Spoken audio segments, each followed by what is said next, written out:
What if I told you that the grass-fed beef you paid a premium for at the grocery store is almost certainly not grass-fed? And I'm not talking about a minor technicality. I'm talking about a full-blown, industry-wide deception, backed by government loopholes, repealed labeling laws, and billions of dollars in profit motive. By the end of this video, you are going to look at your grocery store's meat section completely differently. And you might never buy beef the same way again. I'm going to break this down into exactly what's happening, what these animals are actually eating. And trust me, this part is going to shock you. And then I'll tell you exactly what to look for, so you can actually protect yourself and your family. Let's get into it. The grass-fed scam. Here's the number that should stop you in your tracks. Less than 1% of beef sold in the United States is truly fully grass-fed. Less than 1%. So what about all those packages at the store labeled grass-fed?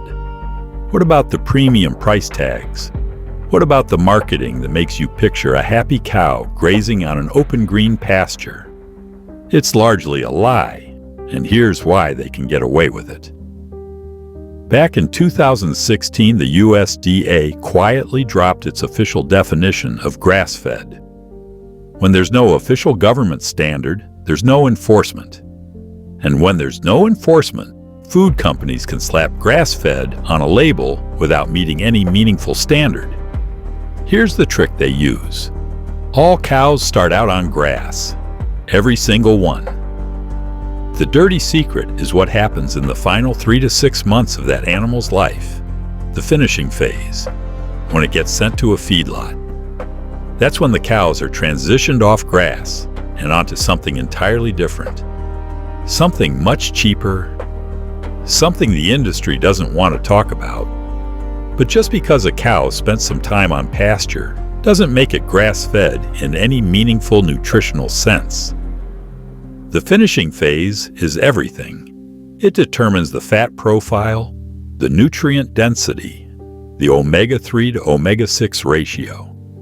Everything that supposedly makes grass-fed beef worth buying. So when a label says grass-fed, it could simply mean the cow started on grass. That's the loophole, and over 99% of beef sold in America falls into this category. Where is your beef actually coming from? Now let's talk about something that might surprise you even more. A lot of the beef Americans eat isn't even from America.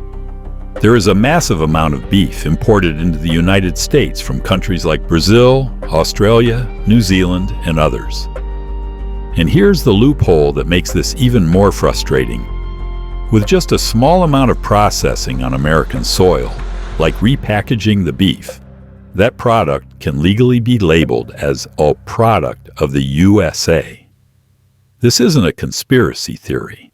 The country of origin labeling law, known as COOL, was repealed for beef and pork. Gone, revoked. That means food companies are no longer required to tell you where your beef actually came from. Think about that. You might be buying what you believe is American beef, raised on American farms, by American ranchers, and it may have been raised on the other side of the planet. And here's one more thing that will make your head spin. When you eat a burger at a fast food restaurant, that single patty might contain meat from over 100 different cows. These massive processing facilities are pulling beef from all over the world, grinding it together, and pressing it into a patty.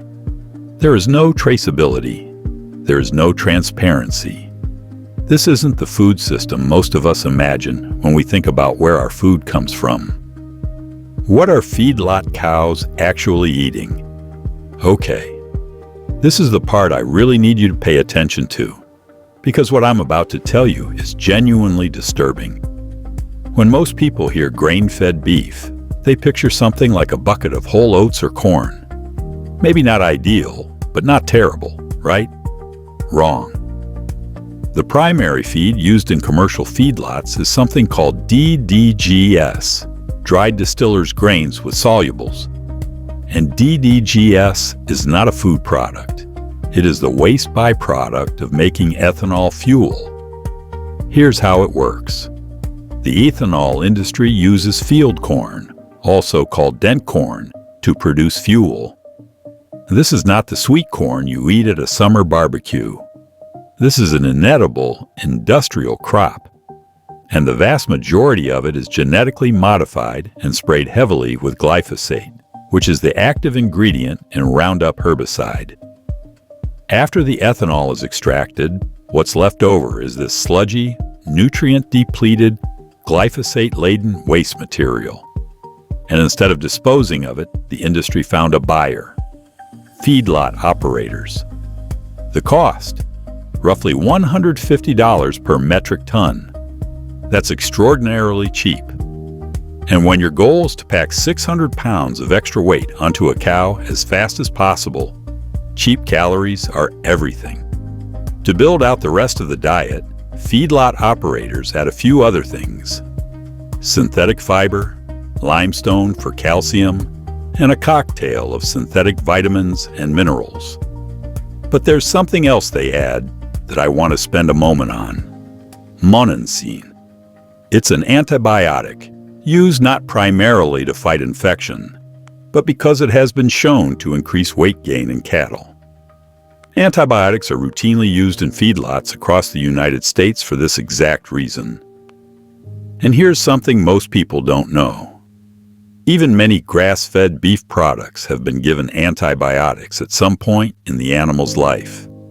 Unless the label specifically says "no antibiotics ever" or "raised without antibiotics," you cannot assume otherwise.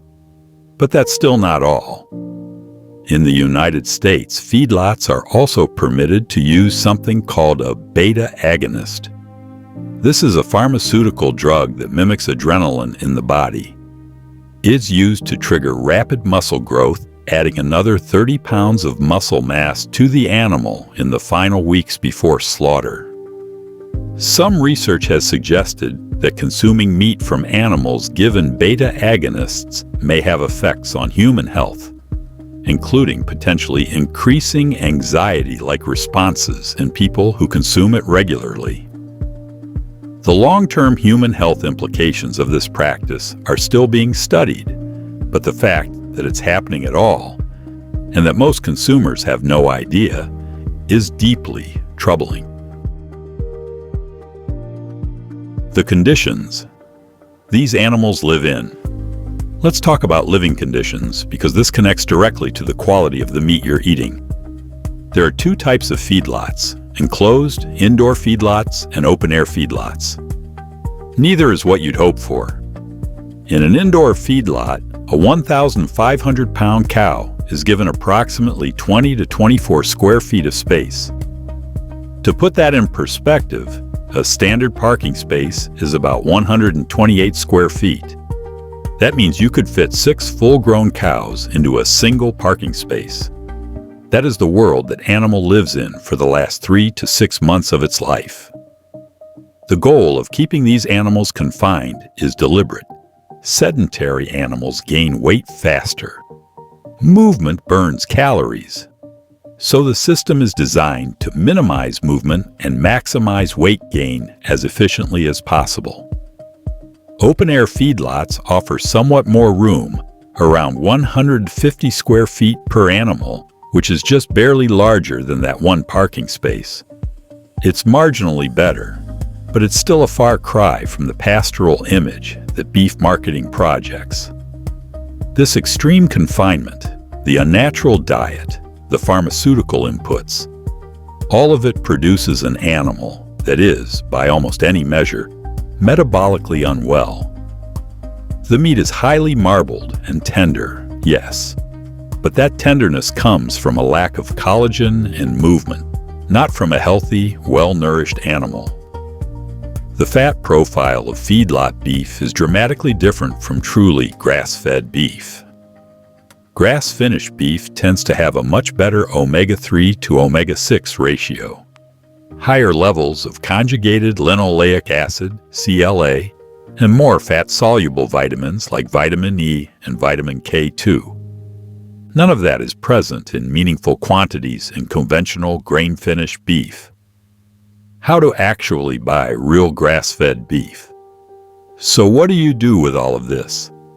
First, don't panic, but do pay attention. The good news is that truly grass-fed beef does exist. It's just a much smaller percentage of the market than most people realize, and you have to know what to look for. Here's your buying guide. Rule number 1. Look for 100% grass-fed and grass-finished. The word finished is everything. It means the animal spent its entire life, including those final critical months, on pasture, eating grass. If the label just says grass-fed without specifying grass-finished, it's almost certainly been grain-finished in a feedlot. Rule number 2. Look for no antibiotics ever on the label. This is a specific regulated claim. If it's on the label, the producer is legally accountable for it. Raised without antibiotics is another acceptable phrasing. Vague terms like antibiotic-free are less meaningful. Rule number 3. Look for third-party certifications. Organizations like the American Grass-Fed Association, AGA, certify beef that meets strict standards for 100% grass-fed and grass-finished. No antibiotics, no added hormones, and humane handling. The certified humane and animal welfare-approved labels are also meaningful indicators. Rule number 4. Buy directly from local farms when possible. Farmers markets, CSA boxes, and direct-from-farm purchasing are often your best options for truly transparent sourcing.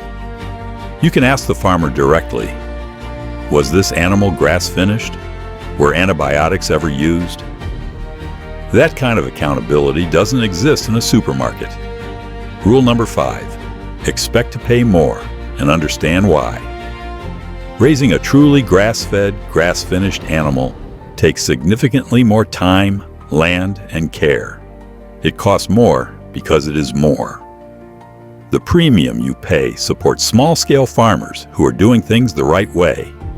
Farmers who are increasingly squeezed out of a market dominated by industrial operations with access to subsidized waste products at $100 to $50 a ton. When you buy truly grass-fed beef, you're not just making a health choice. You're making a vote with your dollar for a different kind of food system. Look, I know this is a lot to take in. The idea that something as simple as buying beef has become this complicated is genuinely frustrating. It shouldn't be this hard to know what you're eating. But now you know, and knowing is the first step. To recap, grass-fed on a label means almost nothing without the word finished next to it. The USDA dropped its official definition in 2016. Country of origin labeling was repealed. Over 99% of beef sold in America is grain-finished, often on ethanol byproducts, with antibiotics and pharmaceutical growth enhancers added in. What you want to look for is 100% grass-fed and grass-finished, third-party certified, from a source you can verify. If this video opened your eyes, share it with someone who buys beef, thinking they're making a healthy choice. They deserve to know what you now know. And if you want to go deeper on how the food industry's labeling system works and what other common health foods might not be what they seem, subscribe and hit the notification bell because we're going deep on this every single week. Drop a comment below. Did you know about the grass-fed loophole before watching this? See you in the next one.